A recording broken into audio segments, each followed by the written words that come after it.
Paz y bien, soy el hermano Jesús María Besunartea y de nuevo estoy con ustedes con mucho gusto para compartir la palabra del Señor en esta serie de temas que estoy desarrollando. Hoy es el cuarto y que lleva por título El Evangelio del Encuentro.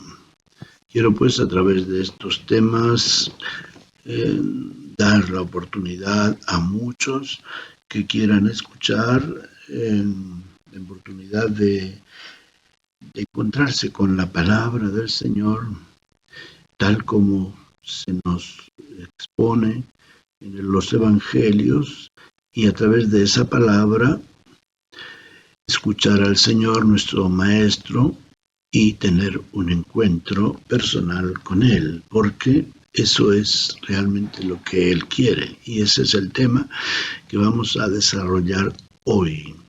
El Evangelio como el Evangelio y oportunidad de encuentro con Cristo. Recordamos, sin mucho pensar, fácilmente, tantos encuentros que Jesús tiene con muchas personas. Digamos que su vida pública, su ministerio es una vida de encuentro constante con la gente. Para eso, precisamente, se pone en camino desde que decide y siente que el Señor, el Padre, le llama ya a llevar a cabo su misión apostólica, encontrarse con los que estén en el camino de su vida. Y así nos lo describe el Evangelio, los sinópticos particularmente, y también el Evangelio de San Juan.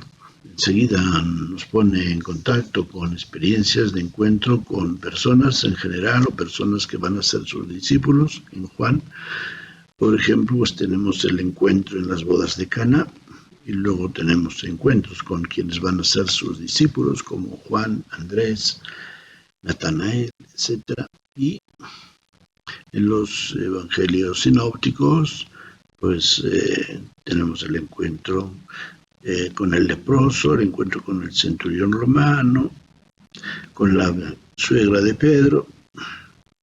Bueno, y una de las experiencias que obviamente produce en nosotros encontrarnos con una persona importante es la admiración, la sorpresa, la alegría.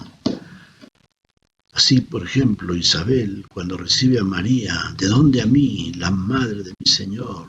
Que la madre de mi Señor venga a verme. Y no solamente la madre de su Señor, es el mismo Señor quien ella siente que lo visita. Por eso dice, desde el momento que escuché tus palabras, tu saludo, el niño que llevo yo en mi seno ha dado saltos de alegría, ¿no? También en el centurión romano, recuerdan que le dice a Jesús, no soy digno de que entres en mi casa. Y hay otros encuentros desafortunados o de personas que no aprovechan la oportunidad de encontrarse con Él, que no los viven como gracia, como es el encuentro de Judas con Jesús, o es el encuentro de Pilatos, de Herodes, en el tiempo de la pasión. Bueno, entonces vamos a tratar de describir, partiendo de esta breve presentación, de describir el Evangelio del Señor como el Evangelio del encuentro. En las parábolas, que son el vehículo, el medio principal de enseñanza, de catequesis de Jesús, pues también Jesús nos habla de encuentros muy importantes. El que encuentra un tesoro en su campo, el que encuentra una perla de mucho valor, el que encuentra la perla o la oveja perdida, la perla o la moneda, la señora que había perdido una moneda de gran valor, o que había perdido el pastor que ha perdido una oveja, y todavía más impactante, la pérdida del hijo pródigo. Y cuando, bueno, cada una de estas pérdidas va acompañada de un encuentro de alegría, quien encuentra la perla que había perdido, quien encuentra la oveja perdida, quien el padre del hijo pródigo, cuando su hijo por fin regresa a casa, que hace una gran fiesta para recibirlo. Y bueno, en el Evangelio, digamos que los encuentros personales que escuchamos los podemos iniciar con el encuentro de Juan y Andrés, que dice: estos eran discípulos de Juan Bautista y vieron a Jesús que pasaba por allí cerca de ellos, y entonces pues ellos lo reconocieron. Sin duda pues Juan Bautista les había hablado de él, y Juan y Andrés entonces se dirigen a Jesús y le dicen: Señor, ¿dónde vives? Y Jesús los invita a ir con él, y dice el Evangelio cómo se quedaron con él ese día hasta el día siguiente. Y cuando vinieron de su encuentro y se encontraron con Pedro, no pudieron menos de con gran alegría compartirle que habían encontrado al Mesías, y lo llevaron a Pedro también. Pues vamos a verlo. ¿Y qué tal el encuentro de los discípulos de Emaús? Que aunque no reconocen a Jesús, pero sin embargo sienten que su corazón se reanima, y luego ya después que regresaban a su casa ya desanimados porque pensaban que Jesús les había engañado, y se sienten tan reanimados por su palabra que en el camino hacia Emaús, que lo invitan a quedarse en su casa. Y lo reconocen al partir el pan, al celebrar con ellos en la cena, en la cual hace el mismo gesto de partir el pan y darles el pan como lo había hecho en la última cena. Puede marcar un antes y un después en la vida personal el encuentro con Jesús. Bueno, lo vemos en todas personas, todas estas personas que acabamos de mencionar, como también es en el caso de María Magdalena. El Evangelio no nos cuenta exactamente cuándo fue el encuentro, cómo fue el encuentro, pero sí sabemos que fue un encuentro que transformó, que cambió totalmente, reorientó totalmente el camino y el sentido de la vida de María Magdalena. El encuentro de Jesús con la samaritana, de eso sí tenemos, podría ser un poco parecido a lo que sería el encuentro con María Magdalena, quizá, no sé. Se podría decir que San Juan nos hizo, a través de este ejemplo de la samaritana, dar un eco de lo que pudo ser el encuentro con María Magdalena. El encuentro con Zaqueo, tan interesante también, ¿verdad? El ciego de Jericó, este hombre que pues ahí tirado al borde del camino, a la vera del camino, y que cuando se encuentra con Jesús grita como loco para que Jesús le dé la vista, y luego, dice el Evangelio, lo siguió. Ya dejó de estar sentado junto al camino para seguir a Jesús por el camino. Claro está que aquí hay una especie de combinación, por no decir juego de palabras, porque pues, el camino es Jesús, y el que está al borde del camino es el que no se ha encontrado con Jesús, y el que lo sigue es el que ya se ha encontrado con Jesús y queda, podríamos decir, fascinado, y no tiene otra idea más que seguirlo. En los evangelios se dan toda clase de encuentros, pero todos marcan, para mejor o peor, una historia de salvación o de condenación. Vamos a fijarnos más en la historia de la salvación. que, bueno, pues ya que San Pablo nos dice que todo concurre para el bien de los que aman a Dios, obviamente que cómo no va a ser, qué, qué trauma tiene que tener una persona para que realmente no aproveche ese encuentro con Jesús, para que se deje, qué sé yo, mal guiar por prejuicios, ¿no? Bueno, o sea, bueno, pues sí, se da de todo en la vida. Hoy sabemos pues que grandes personajes no gozan de la simpatía de todos, como es el caso de los papas.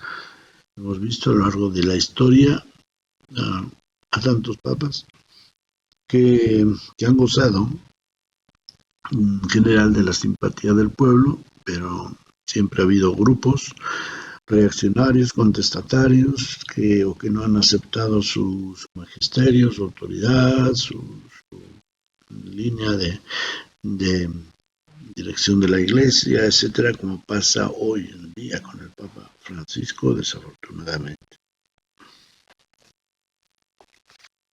Bueno, pues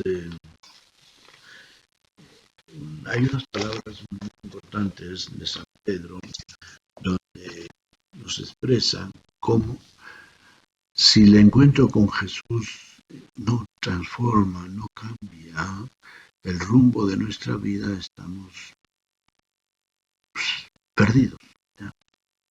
Pero ahora puede sonar fuerte, pero porque le dice Pedro, Señor, ¿a quién iremos? Si tú tienes, solo tú tienes palabras de vida eterna, nadie ha hablado como tú. Eso pues la gente lo dice, lo proclaman, gente que le escucha, pero ¿qué autoridad tiene este hombre? Echa a los demonios, calma las tempestades, y cura a los enfermos, hasta perdona los pecados. Ciertamente que vemos como en algunas ocasiones los discípulos piensan en dejar a Jesús, abandonarlo, porque su doctrina los saca de onda, los escandaliza, como les pasa a la gente que, según el Evangelio de San Juan, escuchan el discurso del pan de vida y al oír que Jesús les va a dar a comer su carne y beber su sangre, dicen, pero usted está loco, pero ¿qué está diciendo? Vamos a oír, porque estamos perdiendo el tiempo. Y dice, pues como pues, prácticamente todo el mundo se fue, y se quedaron ahí los discípulos cara a cara con Jesús, y él les dice, ¿y ustedes también van a dejar? Entonces, cuando Pedro, inspirado sin duda por Dios, por el Espíritu, le dice palabras tan hermosas, tan memorables. Señor, ¿a quién iremos? Solo tú tienes palabras de vida eterna. Solo tú tienes palabras de vida eterna. Bueno. Entre los encuentros, digamos, más admirables está el encuentro de Pablo con el Señor en su camino a Damasco. Qué cosa. Fíjense, ¿quién era Pablo? Saulo se llamaba antes de la conversión y perseguía a los cristianos como una secta de herejes, de blasfemos. Entonces él lo que hacía, lo hacía con buena fe, dentro de su error. Es tremendo, ¿verdad? Y entonces dice como pide cartas de autoridad para ir a Damasco y allí encarcelar a todos los que digan que son discípulos de Jesús de Nazaret. Pero en el camino, pues ya, ustedes han escuchado la historia, se le aparece Jesús, que lo tira por tierra, y entonces Pablo se dirige a él sin verlo, porque queda ciego, pero esa fuerza que lo ha derrumbado para decir así espontáneamente, Señor, pero es que no, él no no ve a nadie, pero ¿por qué dice Señor? Pues ahí está el gran misterio. Siente la fuerza, no podía ser otra que la del Señor. Y le dice al Señor, ¿qué quieres que haga? Y tú escuchas las palabras del Señor que le dicen, vete a Damasco, vete a tal sitio y ahí te van a decir lo que tienes que hacer. Y efectivamente obedeció, pidió a su gente, claro, que lo acompañaba, que lo llevaran a la casa donde les había indicado el Señor y se encuentra ahí con quien lo bautiza y lo acepta a la iglesia llamándolo hermano, y bautizándolo. Qué hermoso encuentro, un encuentro maravilloso, ¿verdad? Bueno, pues así como este, tenemos tantos encuentros que nos están sugiriendo cómo ha sido, qué ha sido el encuentro que tú has tenido. O puedes decir realmente que el Señor te ha encontrado, se ha encontrado contigo, tú te has encontrado con Él. ¿Es tu fe un efecto de ese encuentro con el Señor? ¿Es tu vida una consecuencia de ese encuentro con Cristo? Personalmente, Cristo para ti es el Señor. ¿En qué? ¿Cómo lo puedes demostrar? ¿O qué efectos ha tenido? Quiero recordar como última experiencia la de los magos. ¿Se acuerdan? Los magos que vienen de Oriente y llegan a Jerusalén guiados por la estrella. Tenemos el capítulo 2 del versículo 1 al 12. Y preguntan por el rey de los judíos que acaba de nacer. Pues piden que les lleven al palacio del rey. Llevan al palacio de Herodes. Y pues Herodes no tenía ni idea del asunto. Entonces manda a consultar a los sacerdotes que veían donde dice pues algo referente al nacimiento del Mesías, y entonces ahí encuentran el texto de Isaías que dice: y tú, Belén, la más pequeña de las ciudades de Judea, y ya no será así, porque de ti nacerá el Salvador, el Mesías del Señor. Y pues bueno, ahí van con esta noticia. Entonces, ¿qué pasa? Herodes se alarma, ¿cómo que ahora va a venir un rey? ¿De dónde viene? ¿Y quién es? Etcétera. Imagínense qué cosa interesante, porque siendo tan importante, resulta que no sabía nada, ¿no? Pero pues, entonces les dice a los magos que vayan se dejen guiar, que es en Belén. Bueno, él no sabía de la estrella, bueno, que se vayan a Belén y que luego regresen para contarle cómo les ha ido, y etcétera, le den detalles, pero el Señor les revela a los magos una vez que han llegado allá que no regresen a Jerusalén, que se vayan por otro camino, se vayan por las afueras de Jerusalén, digamos, que no se vayan a entrevistar con Herodes, porque pues tiene malas intenciones con el niño, y así lo hacen. Pero esto tiene un significado.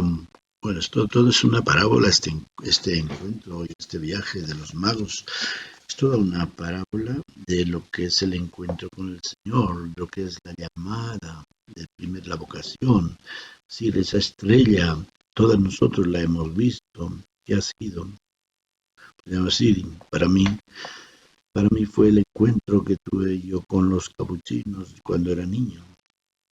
Para mí fue ahí, comenzó la estrella que me guió durante varios años, todavía esperando a que yo tuviera la edad suficiente para entrar al seminario, y después, pues ya, a través de mi estancia en el seminario durante 13 años, pude llegar a la ordenación sacerdotal, antes a la profesión religiosa, 3 años antes, y después todavía,